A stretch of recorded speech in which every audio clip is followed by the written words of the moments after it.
Hello दोस्तों, अगर आप लोग का सपना है एसएससी के थ्रू गवर्नमेंट जॉब लेने का, तो आज मैं आप सभी लोग के लिए वो टॉप 5 वैकेंसीज की डिटेल लेकर आ गया हूं जो आपके एसएससी के सपने को पूरा कर सकती हैं। तो चलिए सबसे पहले हम लोग जानते हैं एसएससी सीएचएसएल के बारे में, combined higher secondary level examination. अगर हम यहाँ पर बात करें तो जितने भी हमारे 12th पास स्टूडेंट होते हैं, जिन्होंने 12वीं किसी भी स्ट्रीम से पास किया हो, वो इस फॉर्म को भर सकते हैं। यहाँ पर अगर हम लोग बात करें एज, अगर आपकी एज 18 से 27 साल के बीच में है तो आप इस फॉर्म को भर पाएंगे। ओबीसी कैटेगरी को 3 साल का एज रिलैक्सेशन जैसे सेंट्रल गवर्नमेंट के नॉर्म्स हैं वैसे मिलेगा, एंड SC/ST को भी 5 साल का एज रिलैक्सेशन मिलेगा। सिलेक्शन प्रोसेस की अगर हम लोग बात करें तो 2 टीयर्स में आपका एग्जाम कंडक्ट कराया जाता है। टीयर 1 जो कि क्वालिफाइंग नेचर का होता है, और टीयर 2 जिससे आपकी फाइनल मेरिट बनाई जाती है। टीयर 1 की अगर हम लोग बात करते हैं तो इसमें आपके 4 सब्जेक्ट्स हैं, रीजनिंग, मैथ्स, GS और इंग्लिश। हर सब्जेक्ट में 25 क्वेश्चन पूछे आते हैं और 50 नंबर हर सब्जेक्ट का पेपर होता है। अगर हम लोग यहाँ पर बात करते हैं तो टीयर 1 टोटल 100 क्वेश्चन का 200 नंबर का आपका एग्जाम कंडक्ट कराया जाता है, और वहीं पर आप लोग को 60 मिनट का समय दिया जाता है टीयर 1 को करने के लिए, और 1/4 नेगेटिव मार्किंग होती है। जब आप टीयर 1 क्वालिफाई करते हैं देन आपका टीयर 2 का एग्जाम कंडक्ट होता है। टीयर 2 में फिर से यही सब्जेक्ट देखने को मिलेंगे, रीजनिंग, मैथ्स, GS और इंग्लिश, लेकिन एडिशनल आपको 2 सब्जेक्ट्स और देने पड़ते हैं। पहला है कंप्यूटर, जो क्वालिफाइंग नेचर का होता है, जिसकी कट ऑफ अलग से बनाई जाती है, और उसके बाद आपका टाइपिंग टेस्ट भी यहाँ पर कंडक्ट कराया जाता है जो कि टीयर 2 के अंदर होता है। कंप्यूटर और टाइपिंग आपकी क्वालिफाइंग नेचर की होती है, तो इस हिसाब से आपका टीयर 2 से फाइनल मेरिट आपके सिलेक्शन के लिए बनाई जाती है। चलिए हम दूसरी वैकेंसी की बात करते हैं, SSC CGL combined graduate level examination. अगर हम लोग यहाँ पर बात करें, एनी ग्रेजुएट, कोई भी स्नातक वाला बच्चा इस फॉर्म को भर सकता है। अगर हम यहाँ पर एज लिमिट की बात करते हैं तो यहाँ पर वैकेंसी वाइज एज अलग अलग होती है। कुछ पोस्ट के लिए 18 से 27 साल एज मांगी जाती है, कुछ पोस्ट के लिए 18 से 30 साल भी एज मांगी जाती है, और कुछ पोस्ट के लिए 32 साल भी एज मांगी जाती है। तो यहाँ पर पोस्ट के हिसाब से आपकी जो एज लिमिट है वो चेंज होती है। अगर हम सिलेक्शन प्रोसेस की बात करते हैं तो यहाँ पर सिलेक्शन 2 टीयर्स की वजह से होता है। टीयर 1 जो कि क्वालिफाइंग नेचर का होता है, और टीयर 2 जिससे आपकी फाइनल मेरिट बनाई जाती है। अगर हम टीयर 1 की बात करें तो टीयर 1 में आपके 4 subject, reasoning 25 question 50 number, maths 25 question 50 number, GS 25 question 50 number, और इंग्लिश 25 क्वेश्चन 50 नंबर। 60 मिनट आपको दिए जाते हैं इस पेपर को करने के लिए, और नेगेटिव मार्किंग 1/4 होती है। जब आप टीयर 1 क्वालिफाई करते हैं, क्योंकि ये एग्जाम क्वालिफाइंग नेचर का होता है, तो आप टीयर 2 देने को आपको मिलता है। टीयर 2 के अंदर फिर से 4 सब्जेक्ट देखने को मिलेंगे, साथ ही साथ आपको एक कंप्यूटर और टाइपिंग अलग से देनी पड़ेगी। तो कंप्यूटर क्वालिफाइंग नेचर का है, इसके कोई मार्क्स ऐड नहीं होंगे, और टाइपिंग भी क्वालिफाई करनी होती है आपको। तो आपकी जो फाइनल मेरिट है वो टीयर 2 के बिहाफ पर ही तैयार की जाती है। तो आप सभी लोगों को टीयर 2 में मैक्सिमम स्कोर करना होगा अगर आप सीजीएल के थ्रू जॉब लेना चाहते हैं। चलिए हम तीसरी वैकेंसी की बात करते हैं। तीसरी वैकेंसी SSC MTS हवलदार। MTS हवलदार की जब हम बात करते हैं तो यहाँ पर 2 वैकेंसीज हैं। MTS की पोस्ट अलग होती है, मल्टीटास्किंग स्टाफ होता है, और हवलदार की पोस्ट अलग होती है। अगर हम लोग MTS की पोस्ट की बात करते हैं तो जिनका ड्रीम, जिनका सपना है ऑफिशियल जॉब लेने का, वो MTS के लिए अप्लाई करना चाहेंगे, और जिनको वर्दी की जॉब चाहिए वो हवलदार की पोस्ट के लिए अप्लाई करेंगे। अगर हम लोग क्वालिफिकेशन की बात करें तो अगर आपने 10वीं पास कर रखा है तो आप इस फॉर्म को भर पाएंगे।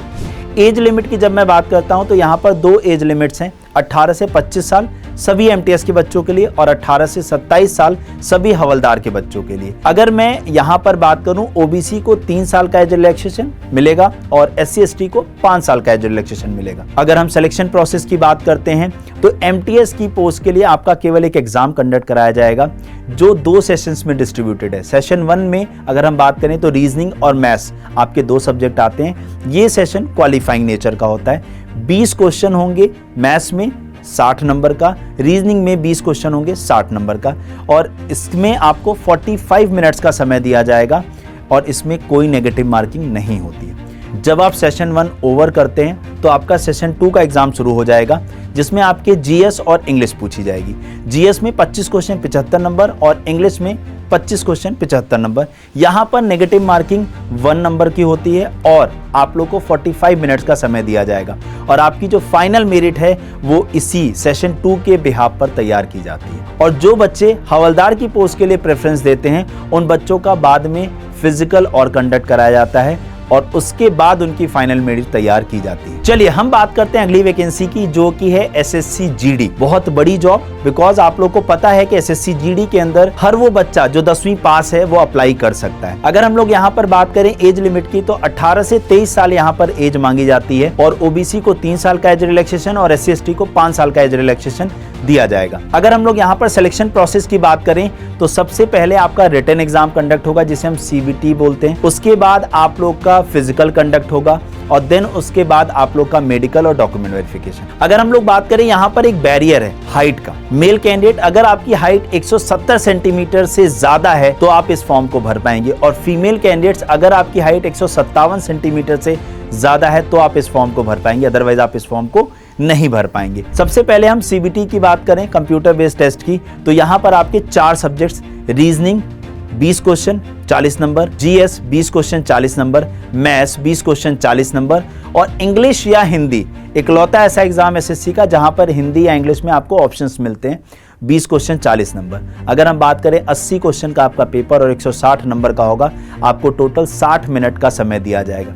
लेकिन यहाँ पर नेगेटिव मार्किंग में चेंजेस हैं। नेगेटिव मार्किंग यहाँ पर 0.25 मार्क्स होती है, यानी 1/8 नेगेटिव मार्किंग यहाँ पर है। देन उसके बाद आपका फिजिकल कंडक्ट कराया जाएगा और उसके बाद आपका डॉक्यूमेंट वेरिफिकेशन और मेडिकल होगा। मैं आपको एक अच्छी बात यहाँ पर बता दूं, जो आपकी फाइनल मेरिट तैयार की जाएगी वो आपके कंप्यूटर बेस्ड टेस्ट यानी जो सीबीटी है उसके बिहाफ पर ही की जाएगी। इसलिए अगर आप एसएससी जीडी में अपनी जॉब को सुनिश्चित करना चाहते हैं तो आपको बेस्ट मार्क्स यानी मैक्सिमम स्कोर यहाँ पर कंप्यूटर बेस्ड टेस्ट में करना होगा। चलिए हम नेक्स्ट बात करते हैं अगली वैकेंसी की, एसएससी स्टेनोग्राफर। एक ऐसी वैकेंसी जिसमें मैथ्स नहीं आती। अगर आपका मैथ्स वीक है, अगर आपका मैथ्स कमजोर है तो आप इस फॉर्म को भर सकते हैं। कोई भी 12वीं पास छात्र इस फॉर्म को भर सकता है।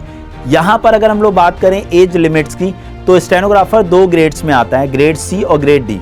अगर हम लोग बात करते हैं ग्रेड सी की, तो 18 से 30 साल की एज आपकी ग्रेड सी के लिए मांगी जाती है, और ग्रेड डी के जितने बच्चे होते हैं उनके लिए 18 से 27 साल एज मांगी जाती है। उसके अलावा ओबीसी को 3 साल का एज रिलैक्सेशन और एससी एसटी को 5 साल का एज रिलैक्सेशन दिया जाएगा। यहाँ पर अगर हम सिलेक्शन प्रोसेस की बात करते हैं तो सबसे पहले कंप्यूटर बेस्ड टेस्ट कराया जाता है। उसके बाद आपका स्किल टेस्ट होता है जिसे हम लोग स्टेनोग्राफी टेस्ट भी कहते हैं। देन उसके बाद document verification and medical conduct कराया जाता है। अगर हम लोग कंप्यूटर बेस्ड टेस्ट की बात करते हैं तो कंप्यूटर बेस्ड टेस्ट के अंदर 3 सब्जेक्ट इंग्लिश, रीजनिंग और जीएस पूछी जाती है। अगर हम लोग बात करें reasoning 50 question 50 number, GS 50 question 50 number और इंग्लिश 100 क्वेश्चन 100 नंबर। अगर हम लोग यहाँ पर बात करें तो 200 क्वेश्चन का पेपर और 200 नंबर का आपका एग्जाम यहाँ पर कंडक्ट कराया जाता है। और अगर हम नेगेटिव मार्किंग की बात करते हैं तो 1/4 नेगेटिव मार्किंग यहाँ पर देखने को मिलती है। जब आप कंप्यूटर बेस्ड टेस्ट को क्वालिफाई करते हैं उसके बाद आपका कंडक्ट कराया जाता है स्किल टेस्ट, जिसे हम लोग स्टेनोग्राफी टेस्ट भी बोलते हैं।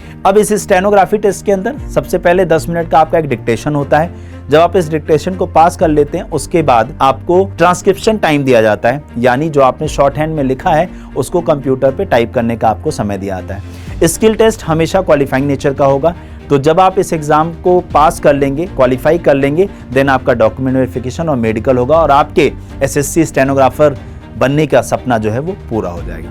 तो ये इन्फॉर्मेशन आपको कैसी लगी, आप सभी लोग इस वीडियो के नीचे कमेंट करके जरूर बताइएगा और इस वीडियो को ज़्यादा से ज़्यादा अपने दोस्तों के पास शेयर करिएगा, ताकि वो अगर इसमें से किसी भी वैकेंसी के लिए एलिजिबल हैं तो जब ये फॉर्म आए तो आप लोग इस फॉर्म को फिल जरूर करें। और सबसे ज़रूरी बात, आप लोग नोटिफिकेशन अड्डा 24/7 यूट्यूब चैनल को सब्सक्राइब करना ना भूलें, ताकि आपको इसी प्रकार की अपडेट्स बराबर मिलती रहे।